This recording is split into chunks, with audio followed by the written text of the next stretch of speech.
Last year, we spoke to investigative reporter Ryan Kath and producer Shira Stoll of NBC 10 News Boston. They talked about their series of investigative reports about professional tenants Linda and Russell Callahan, who cheated numerous property owners in Massachusetts for over 20 years. The Callahans squatted in the properties of other people, refusing to pay rent after providing fake identities and phony documents. Attorney Jordana Greenman described how the system fails to hold these types of tenants accountable while even encouraging their bad behavior. Since that conversation, Ryan and Shira won the Edward R. Murrow Award for investigative reporting for their coverage of professional tenants. The Callahans, meanwhile, were indicted on over 50 criminal charges involving fraud, larceny, and forgery. And even as they attended multiple court hearings to answer those charges, they still continued their bad behavior right up until they landed in prison where they truly belong. Today, Ryan and Jordana return to provide an update about the Callahans 1 year later and to discuss what the future might hold for them. Reporter Scott Van Voorhees will also provide his insight about media bias in presenting these stories, if these stories are even presented often enough. The conversation will also highlight other professional tenants who may be living under your own roof. Viewers beware.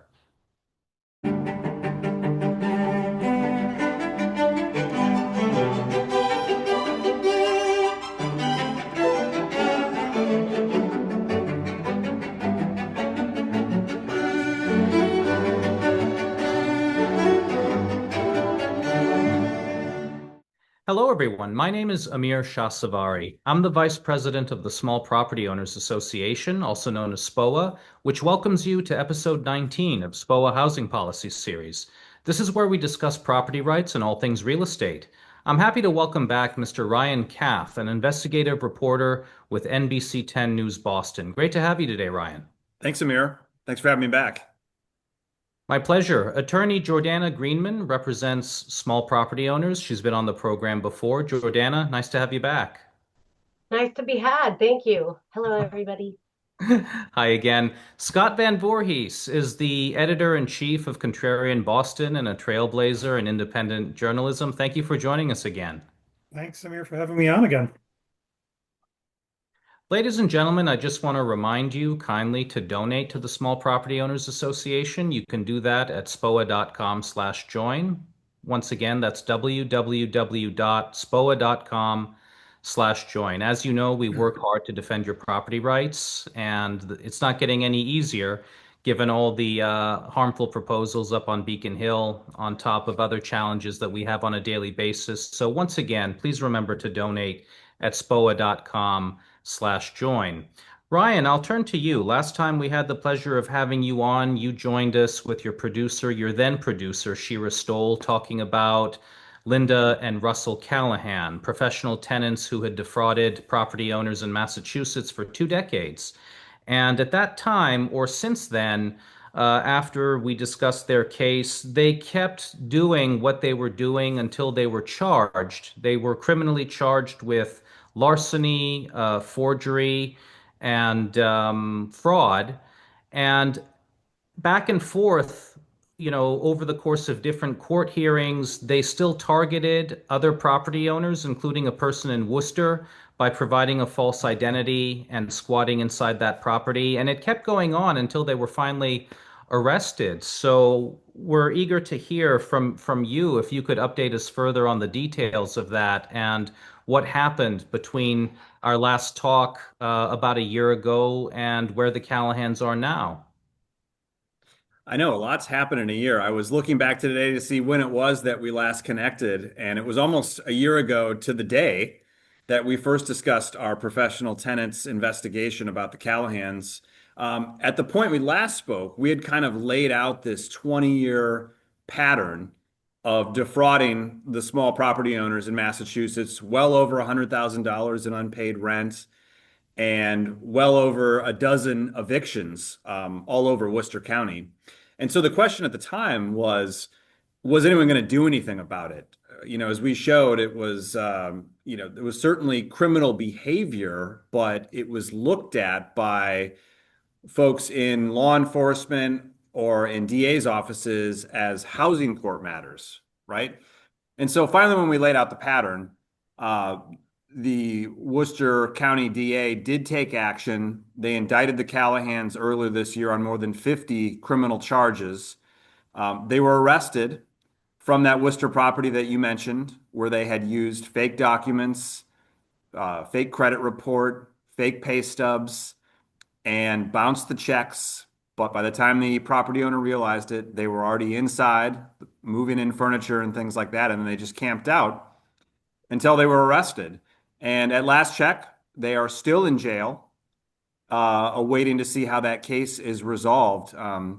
Amir, I don't know if you remember this or not, but one of the landlords that we interviewed for our initial investigation, the piece ended with him saying, I hope that they eventually end up in jail. And then he kind of quipped, free housing. That's what they're looking for, right? Free housing. So his sentiment there kind of came true. So we're going to see what happens with them. But again, they're facing some very serious charges and a long list of them. Yeah, and that was pretty powerful when he said that, and I'm glad it finally turned out that way. But the scary thing is, why would it not surprise me if they found their way out of prison and then back again, victimizing someone else? Because even though they are celebrities, notorious celebrities in the courts, to the point where even the judges, they know who these people are, they frown upon them, but the system just lets them keep getting away with all the bad stuff they've been doing.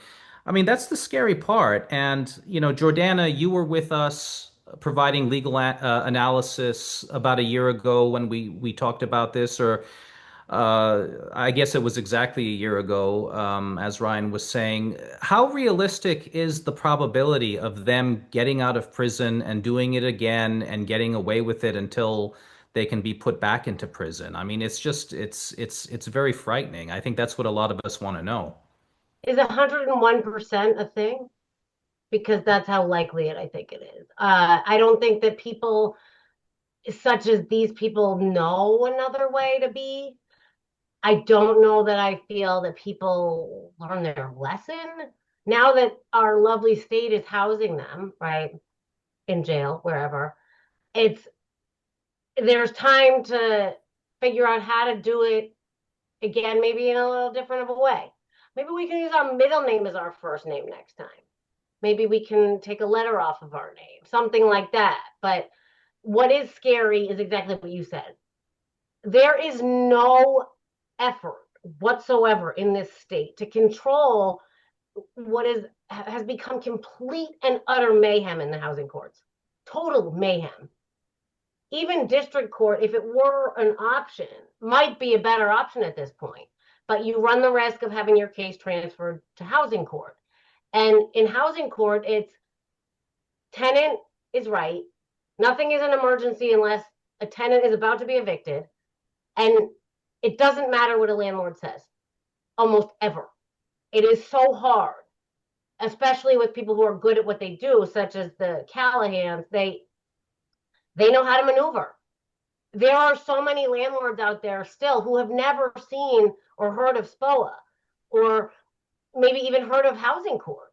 So they don't even know, it could be a 2 or 3 family owner occupant or somebody out of state or out of the country has a small, oh, sure. Yeah, no, we want to get someone in there quick. Let's go. And people don't even think twice. They don't even realize that not everybody is a good person. And so they let them in and it happens again over and over and over.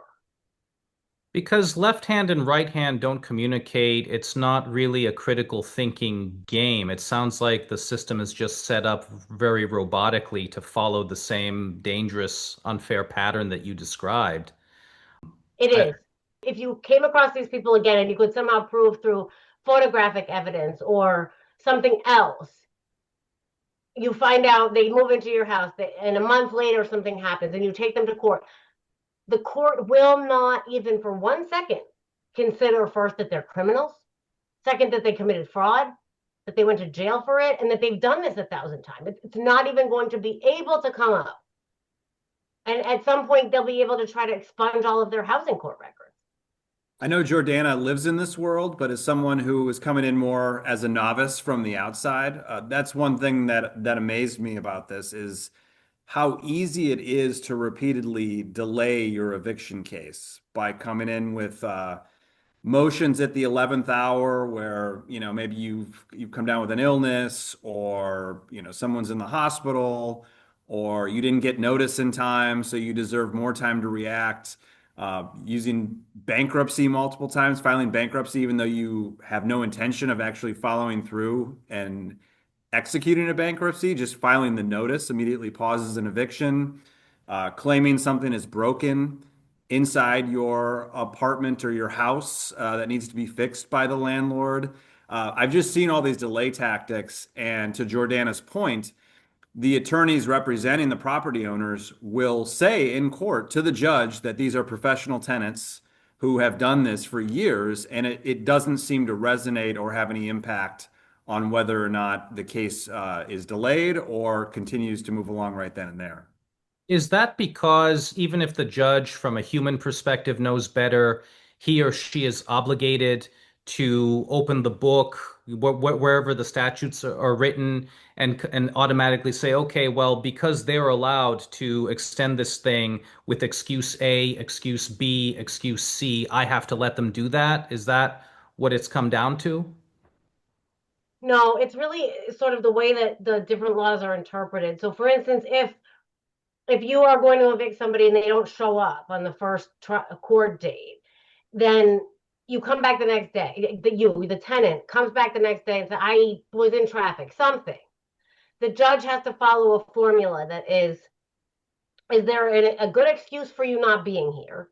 And if you had been here, do you have a feasible response to this money that you owe, or this damage that you caused, or the fact that this 95-year-old person needs to move back into their house?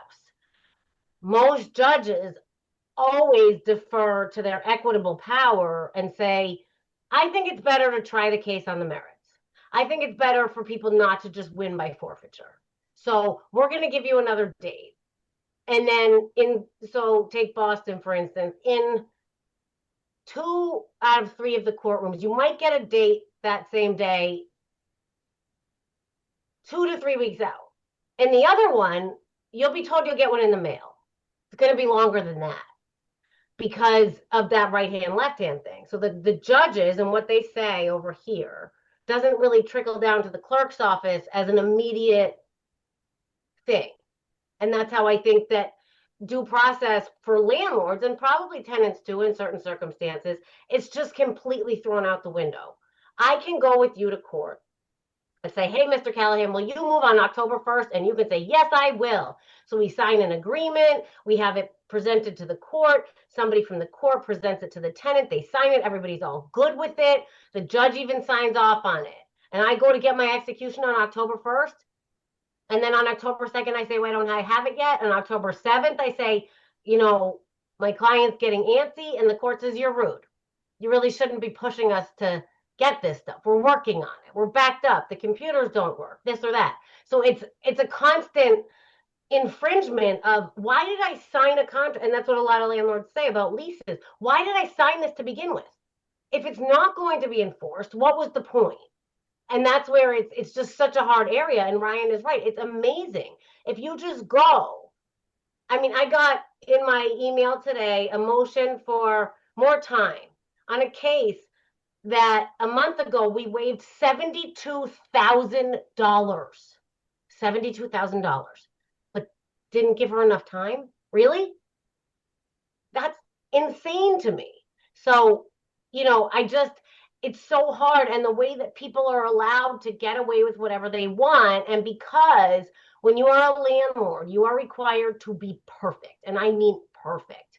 If you forget to dot the J in my name, your case might kick out, except for that, but it's just, if you don't have a rent ledger, even if you don't know what a rent ledger is, and you're just collecting rent from somebody who lives downstairs from you, if you say, Your Honor, this person told me that they had no evictions, but they did.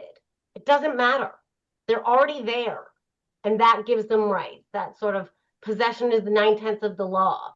It is real. It is so real. And it is so sad because so many people cannot, especially small property owners, afford it financially. How about mentally? This could, I can't even imagine the last people, I guess, who finally actually did something about these people were smart. But how many families did they destroy before that? How many people almost lost their homes because of them? Michelle Wu doesn't talk about that when she talks about rent control. So And the I had a governor, question, Jordana. How many of these it sounds like you had to move heaven and earth to get any action against the Callahans. How many other kind of scammers are out there? I mean, is this like, are we talking about a few dozen, or no, maybe not to that level, but just making this a lifestyle? I've a wondered that lot. sorry, I kind of jumped in there, but Yeah, Scott, I've actually wondered that exact question, to get a sense of how broad this issue is, how many sure. people are affected. I did try to make a request to the housing court, to see if they could produce numbers that would run people's names and then try to get a sense of like how many people have three, four, five at-fault evictions on their record. Right. And the housing court said that they don't compile large data requests like that. And they also said something that I can kind of see is that court record isn't a unique identifier like a social security number or something like that. And what you run into, like we've seen with the Callahans and some other folks as well, is that they use variations of their name, the spelling. Sure. So we couldn't just search the Callahans and get a full scope of their evictions because they have different spellings. And we've seen that with other professional tenants as well. So I only know anecdotally, and I've had a number of people reach out to me since we first published this story a year ago to tell me about professional tenants they've dealt with. But usually what I hear about is the tip of the iceberg. Unfortunately, there's no way to really pinpoint how many are out there. Yeah, I mean, it sounds like It's a there could be a lot. lot more. Yeah, I mean that are, and it's such an archaic system. I mean, they're really not to be able to like do basic research and statistics, or it seems like they don't really want to. They just want to keep doing things the housing court the way they've been doing it. Don't really want to, you know, aren't really interested in sort of helping people or helping anybody catch the bad guys there. In answer to the question, there's a lot of variations of the way that you can be scammed. But being a professional tenant doesn't necessarily mean you're the Callahan. It could be a different type of thing. I had a case um, last year. It took, I don't know, a year and a half because the guy was just very good. I mean, he probably didn't go to school. I don't know, but he would just go in the housing court every single day and file something else. And then he would file and file and file, and he would copy everybody and their mother on everything he filed. And so we had to keep going back and going back. And I said to the chief magistrate, well, why? When I file a motion, sometimes you don't even accept it for days on the e-filing. But this guy can just walk in and I get court dates every time. He said, oh, well, you should file a gatekeeper motion. You should spend your client's money trying to stop him. But I don't have clients that have that kind of financial status to be able to pay me to spend Sure. all day on everything. What about the Coombs? Am I pronouncing that correctly, Ryan? Yes, you are pronouncing it correctly, and they're another example where I found different variations of that last name. I had Coombs spelled Coombs, and then also spelled with a BES at the end. So I was able to find a variety of different eviction cases involving them. In terms of scope, they were very similar to the Callahans, where they've been doing this roughly for 2 decades. The main difference between them and the Callahans is they seem to understand the line you can't cross from a criminal standpoint. And what I mean by that is I did not find evidence of them bouncing checks to get into the property. They would usually write the first month's check and have that go through to establish tenancy. In Massachusetts, writing a check that you know is going to bounce or is from a closed account is a felony. They also, from what I could tell, did not use fake documents to get in. What really interested me about the Coombs, and the reason I decided to pursue that story as well, because what you run into here is people contact you about professional tenants, but how many different professional tenant stories you can do when it starts to get redundant. What we wanted to look into with the Coombs is we discovered they were receiving taxpayer rental assistance. And the question was, well, how do they qualify for something like that, given the track record where they have multiple at-fault evictions on their record? Why then is the state stepping in and approving them and saying, yes, we'll pay your first month, last month, and then maybe for the first year, we'll pay half of your monthly rent? That was the really question we wanted to dig into there. And we don't have a good answer to that because, as you all probably know, taxpayer rental assistance is a very private, confidential thing. The state won't even acknowledge that the Coombs received taxpayer rental assistance.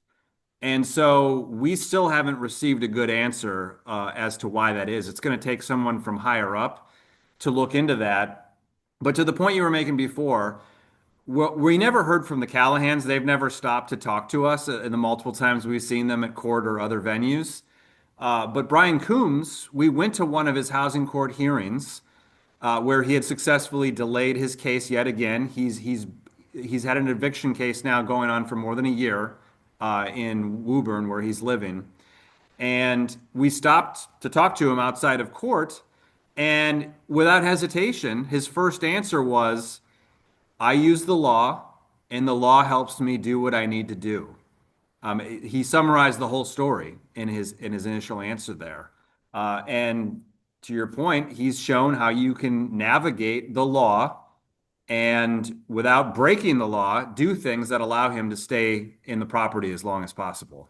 I was amazed by that, and he kept using the same canned excuses in front of you, saying, "Oh, well, I'm here because the owner didn't repair this or that," which was highly likely a fabrication on his part. The same excuses, "Oh, there's a tiny hole in the wall. I'm not paying my rent." And in a lot of these situations, the tenant most likely created that tiny hole in the wall, as if that tiny hole, and Jordana has said this herself, there's no such thing as a defective wall. No proper, and even if there is, no property is perfect, but why would a tiny hole in a wall be Sure. used to say that the apartment is not livable? But again, he did his thing. He played his cards, and you had him running away at the very end. He didn't want to answer your questions anymore. But the real groundbreaking part of that, and you just mentioned it, Ryan, was the whole taxpayer implication that the average taxpayers are paying for the criminal deeds of these people. I mean,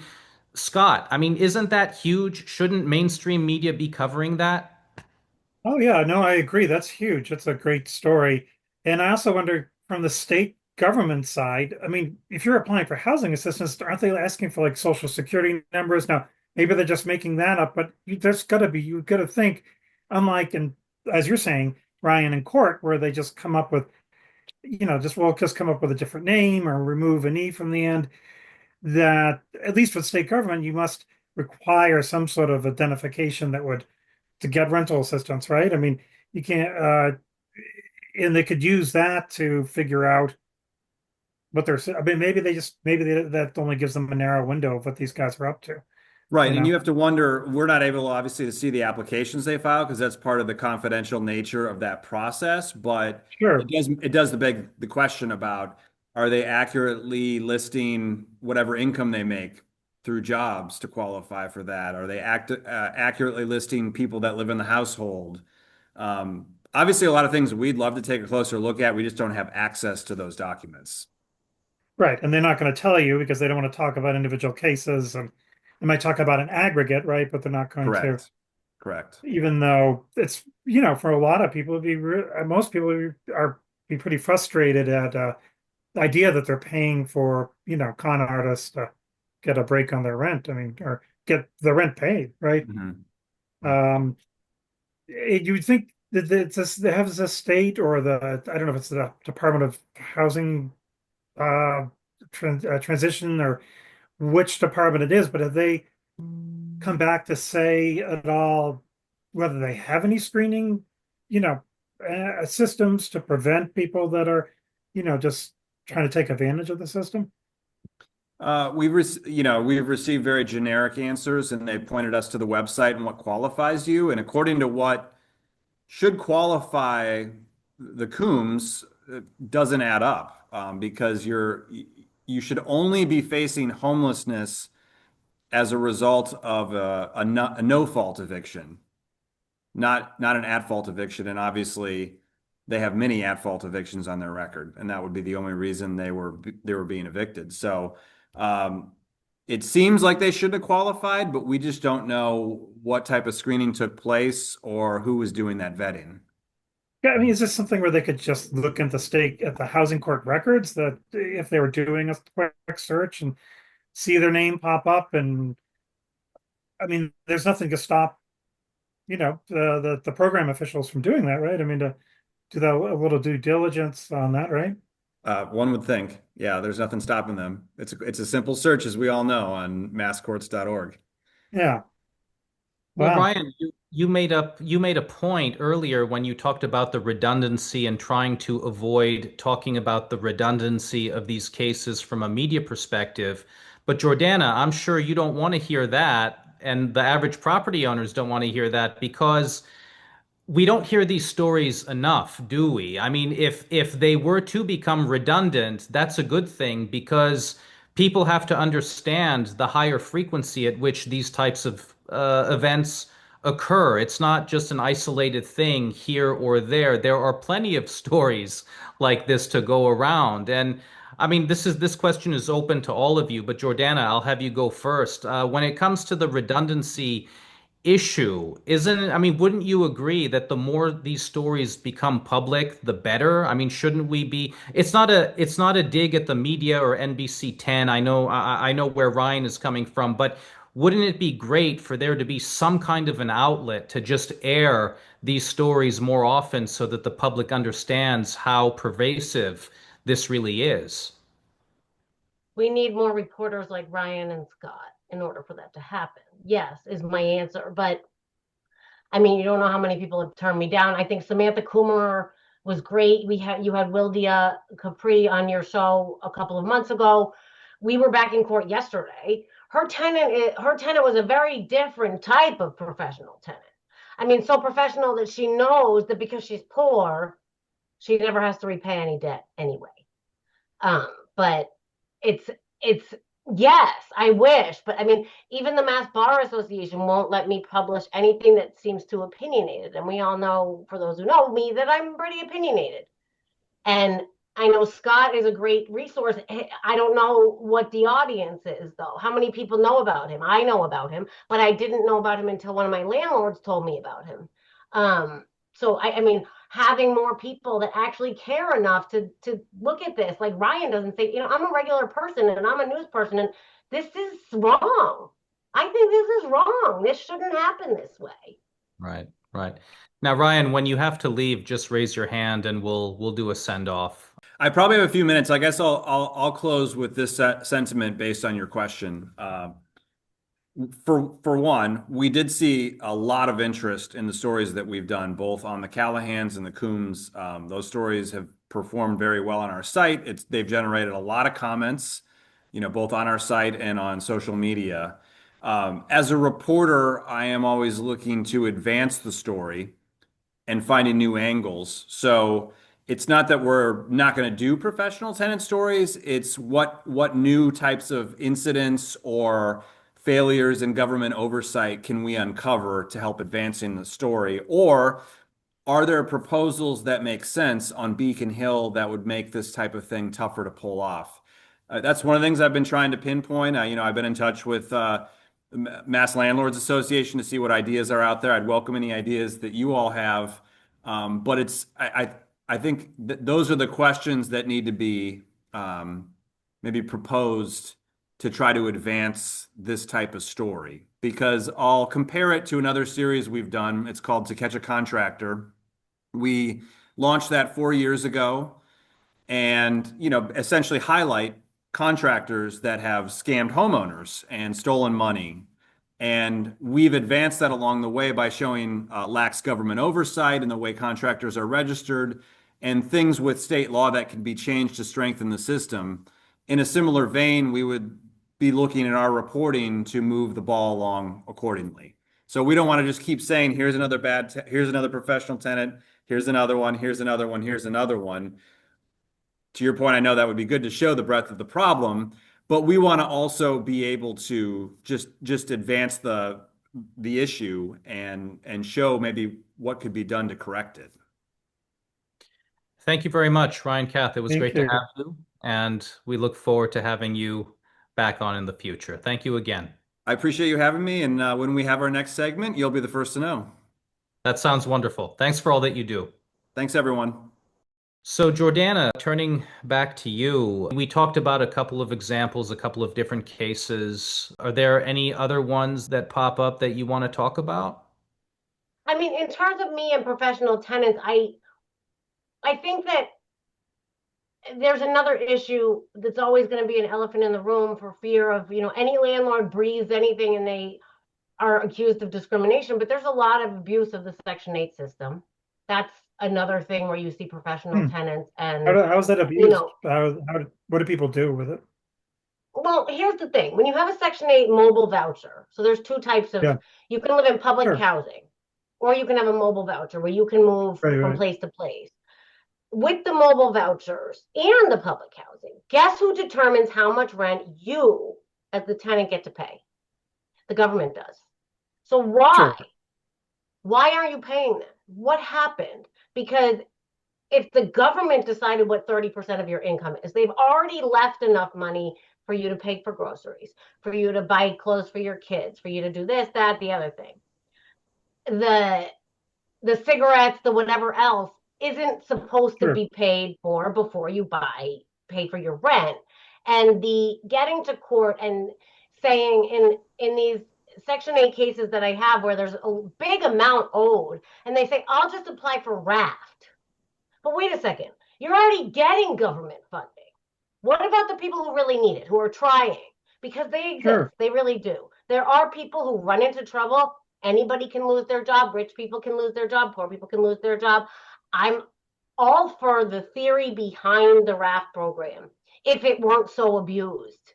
There are people, I have several clients right now in the Central Housing Court, for example, that covers Worcester County.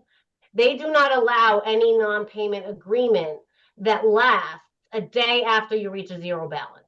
So generally, as landlord attorneys, we want an agreement to last for 6 months at least after reaching a zero balance. Central Housing Court says, no, you can't do that. You have to start over. So I have all these cases where I've had to bring them to court. Eventually they catch up. Then we start again. Then they don't pay again. Then they apply for raft again. And it's like there are people who are actually living off of raft rather than figuring out how to do something. Yeah, and raft goes back. I mean, wasn't that like 2020 or the pandemic when they raft is way older than that. It's older raft than has that. been around for as long as I've been around. It just wasn't. Okay, so that's another. I think it was $4,000 before COVID that people could get, and it stands for rental assistance for families in transition. Not rental assistance for a person living in a room that's paying $500 a month. It's people, and the fact that it got bad during COVID because we started being required to give you information as to how to use it. And it doesn't say, but you really should be sincere, and you really should look at your banking, and you really should look at your finances, or talk to a free counselor before you go applying for this. Just say, you're in trouble, apply. Go apply. And then there's raft accusing people of fraud, because the raft program, you have to go through this government thing called ID Me, where it's hard. I've tried to do it, you have to sit there and take a picture of yourself, and it gets your eyes, and if it doesn't match your license, they accuse you of fraud. But it's just, people are not, at the end of the day, I feel like there's just this serious concept of, I am providing housing for you. At what point do you realize that that's actually something that I'm doing for you? And the same judge that says that big gouges in the wall are reasonable wear and tear will tell you that if there's a gouge in the wall, you don't have to pay rent. So it's Yeah, like, if you sit in housing court and you see what happens, you start to sure. realize, wow, Jordana was right. Exactly what she said. Because a lot of people don't know how bad it is. They really don't get it. That it's a never ending cycle, and around we go. How did this person that I waived $71,000 for end up there? She ended up there Sure. because she failed to recertify her Section 8 voucher in 2022 and then decided that she just also wouldn't pay anything at all. And so the landlord's trying to figure out what's going on, but the tenant has lost her voucher. So it's not about inspections. It's about an administrative issue that the tenant caused because that one Sure. thing that she had to do every year by recertifying her voucher wasn't done. We get to court and she says, no one told me to do it. Again, really? Right.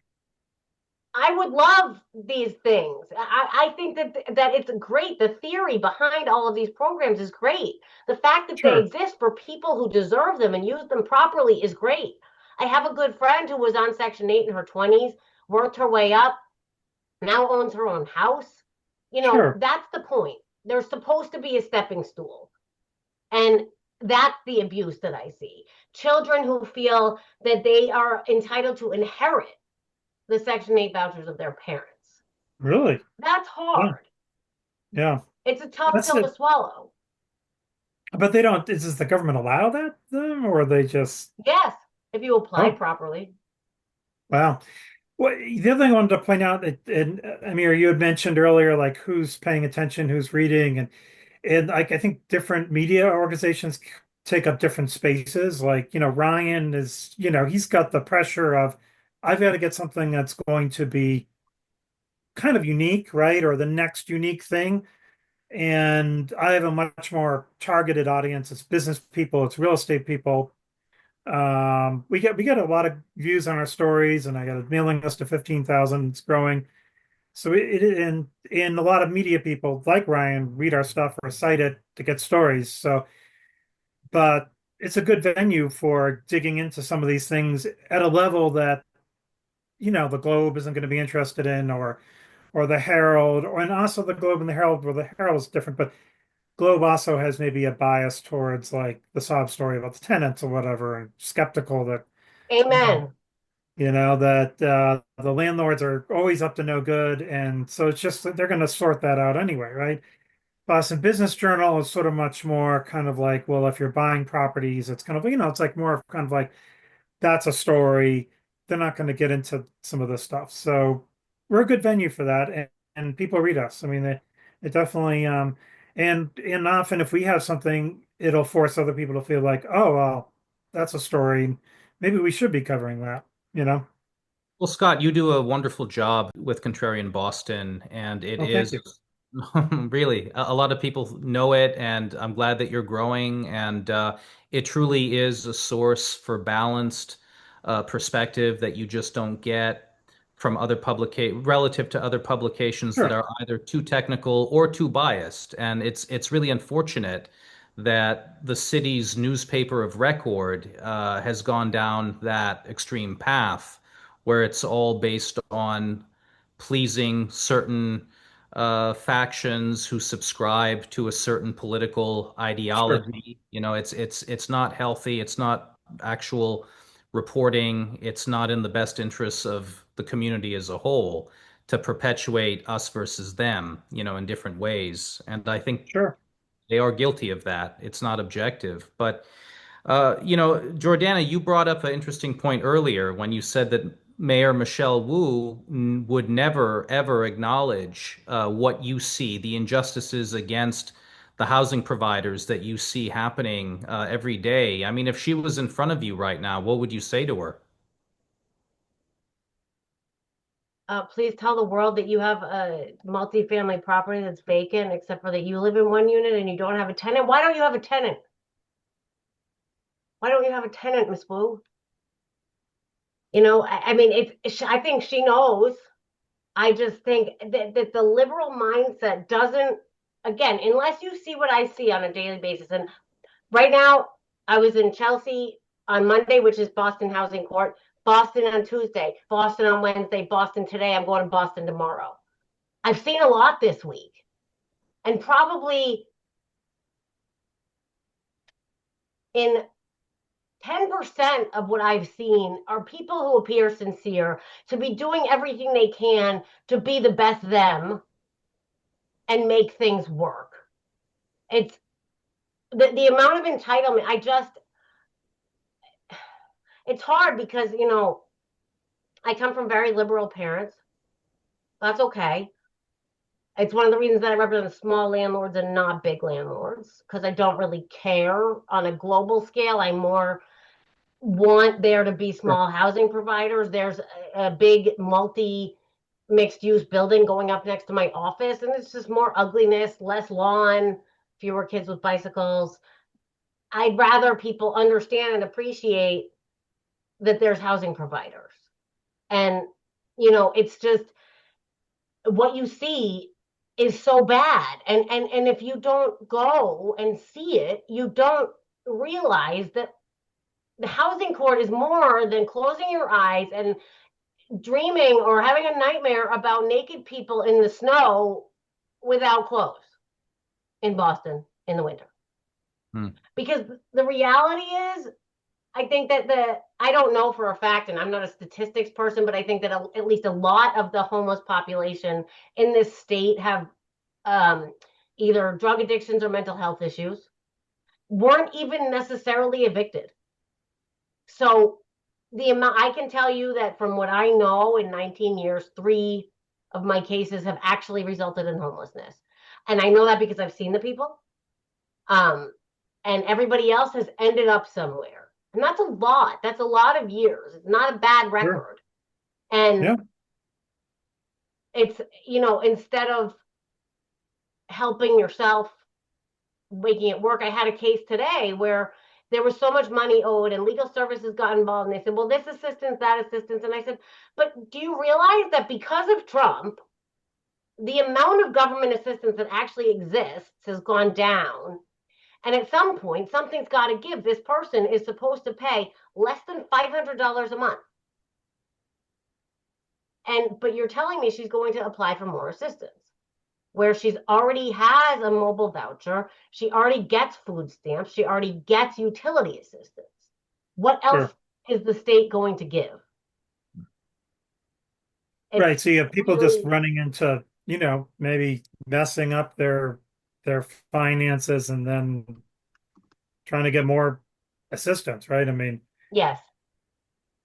Or going to court or going, battling with their landlord or, it sounds like a mess. That's for sure. Speaking of messes, what about the name Dan Howitt? You have familiarity with this case, Jordana? Yes. I was there was a small landlord who wanted to use my services. I communicated and I had a consultation with her on several occasions. Unfortunately, because of him, really couldn't pay me, so I couldn't take the case.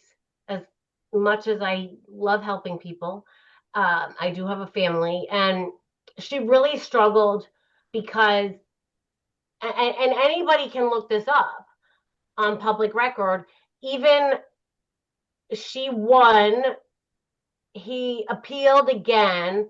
He has, sued the housing court. He's sued the appeals court. He's suing the judges. He's one of these people that just keeps on giving. He is the gift that keeps on giving.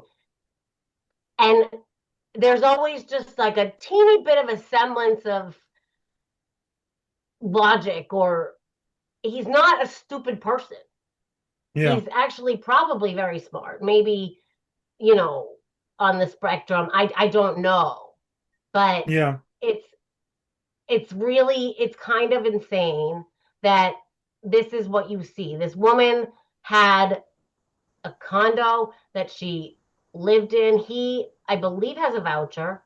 And even though the condo was only one condo, it had several bedrooms, and somehow, I don't know if it was because of during COVID or what, that Section 8 was approving certain portions of apartments for rent rather than giving an entire apartment for rent.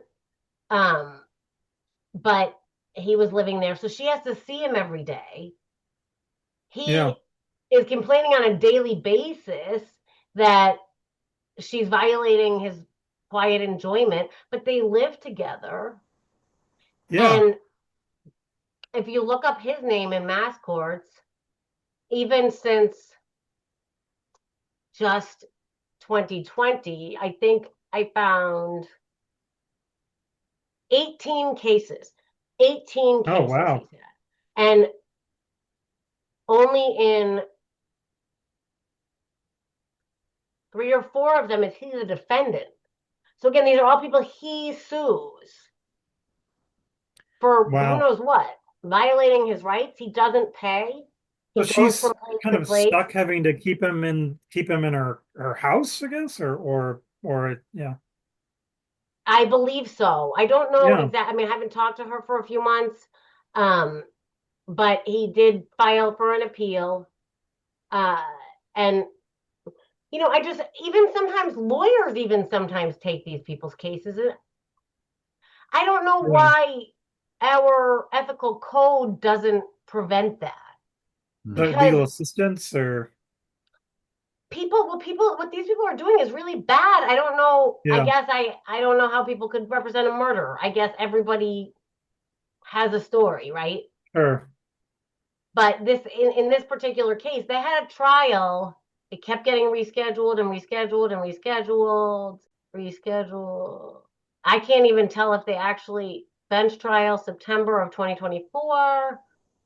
Then he's filing a motion to recuse attorneys.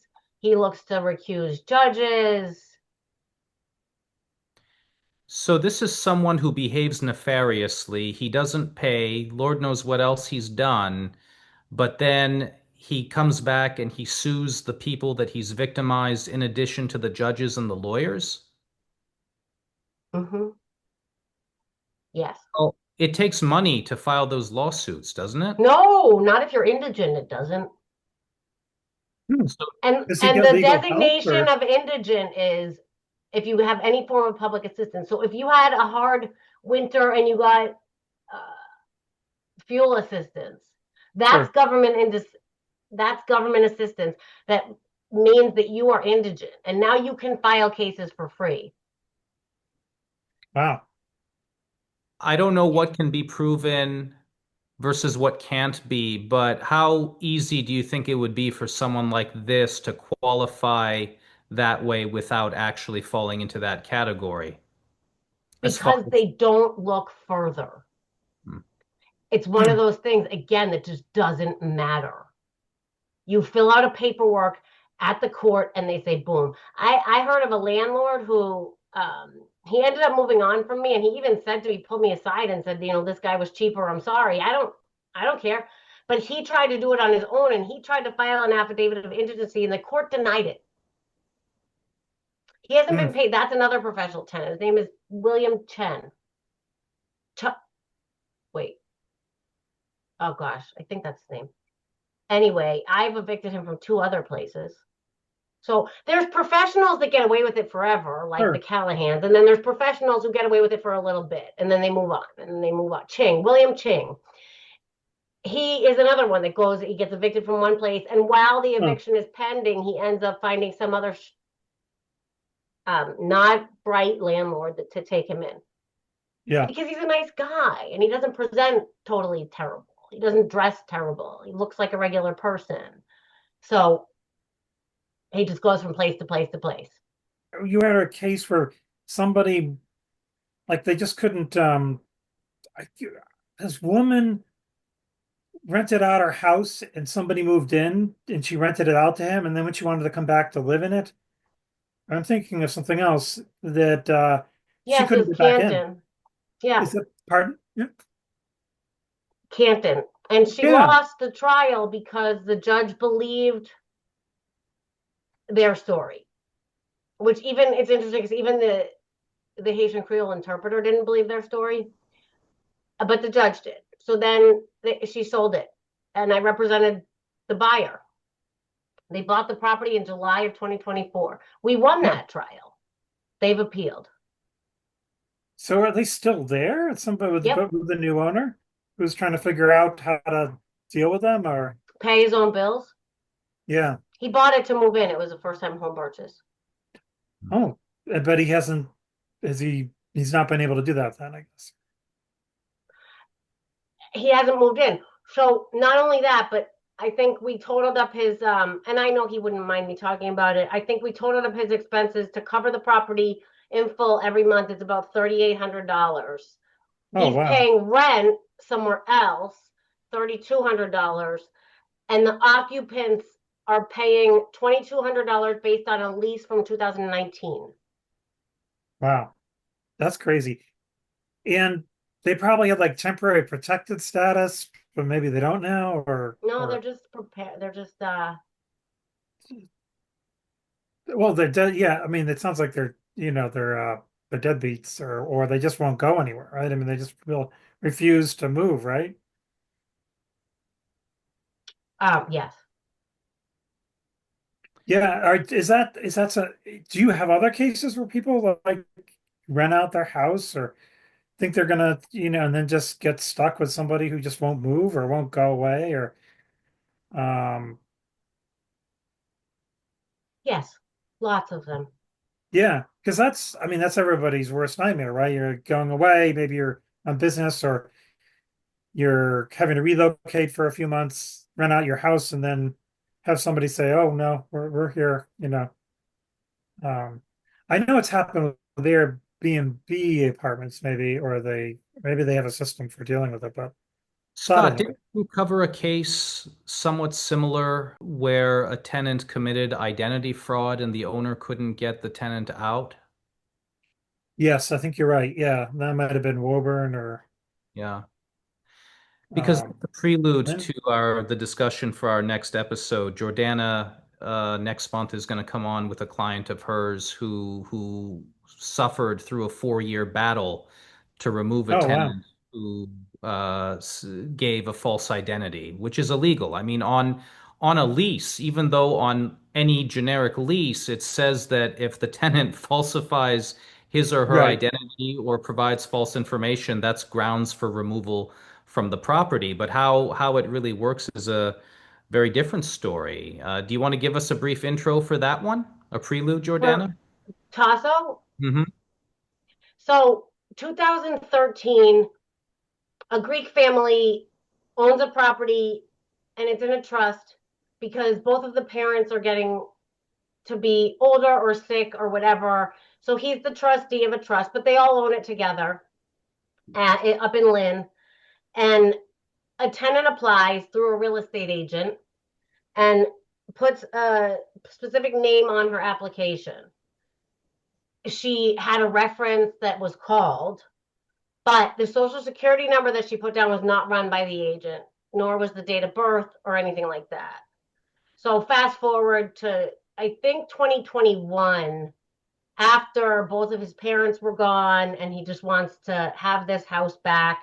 He has his dental office on the first floor, and it's much like my dental office. It's sort of the old fashioned kind. They don't have like Netflix on the ceiling or anything Sure. like that. It's just an old dental office. You walk in, it smells like Yeah. dental stuff. Um, it's sort of warm and fuzzy, right? Because Yeah. everybody loves their dentist. And she says, no, I'm not leaving. She gets legal services involved. I was not the lawyer. His first case got thrown out because the way that his name was filed was wrong. So then he starts again with another lawyer. It takes about a year. They lose based on technicalities that a lot of small landlords make issues. And then that right after he lost, he starts paying a little bit more attention. And somebody comes by, I think it was somebody installing one of those things to watch TV, what's it called? A dish. Yeah, And so sure. he goes up to the person and says, what is going on? I never gave permission for Miss Johnson to put a dish. And he says, I'm here for Celeste Cohen. And the the landlord says, who? I don't have a tenant by that name. Yeah. Automatically suspicious. Then realizes a bunch of packages have been delivered recently from Amazon and whatnot, and just looks at them when they're on the porch. They say, boom, boom. That's the person who they're being delivered to. Boom, boom. Oh my God. So then he sees a, I don't know if it was a lock on a meter or one of those flyers that the National Grid or NSTAR puts on your door if you haven't paid your bill. And he notices it's coming in the name of the person that applied, and it's an $18,000 debt. And he starts putting the pieces together, and that's when he contacted me. And I filed a motion to vacate the judgment based upon new evidence that this was fraud. Because actually, she's not who she said she was. She never was. And all these years, oh, another thing that happened, he paid her. He had to pay her as part of losing the first case. She did not cash the check. She signed them back over to him. So all of these things combined are like, wait, what? So we go back in, and I might not have said this, but that eviction was a no-fault eviction. He just wanted his property back. And I say this was fraud on the court. And the judge says, you're right, but that's not what the eviction was for. Start again. Oh, Wow. okay, so fraud in Massachusetts is cool. Awesome. So I do. We eventually win that case. She starts pushing for more time, won't get it.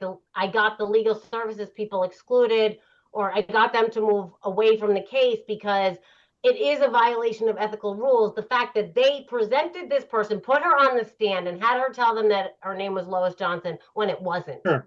Right. So she no longer had a lawyer, but she keeps pushing and pushing and pushing. Her eviction finally was completed on September 2nd. At which point she was still sending nasty text messages with little emojis.